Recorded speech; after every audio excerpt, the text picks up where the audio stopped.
Hvad siger I? Er 2024 forbi? Okay. Jamen, hej. Ken her fra KL Biler og Klargøring. Og 2024 er åbenbart ved at gå på held.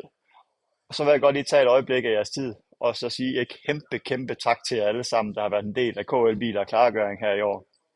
Til mine kunder, samarbejdspartnere, leverandører og alle jer, der på en eller anden måde har støttet os.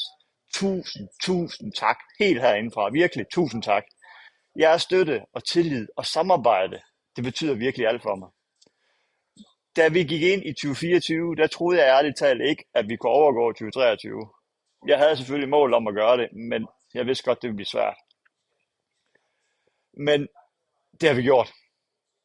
2024 har været fuldstændig vanvittigt. I 2023 der havde vi intet mindre end 600 enheder igennem her ved KL Bil og Klargøring.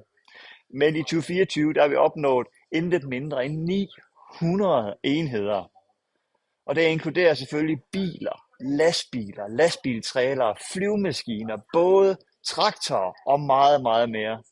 Det har været et fantastisk år, fyldt med spændende opgaver og nye muligheder, og jeg kunne bestemt ikke have gjort det uden jeres støtte. Tusind tak. Så lad os gøre 2025 til endnu bedre år. Det kunne være mega fedt, og jeg glæder mig virkelig til at se jer alle sammen til næste år. Med det her, der vil jeg gerne ønske jer alle sammen en rigtig glædelig baghjul, og så vil jeg ønske jer alle sammen et rigtig, rigtig godt nytår. Pas på jer selv og hinanden. Vi ses på den anden side. Kan I hygge jer? Hej hej.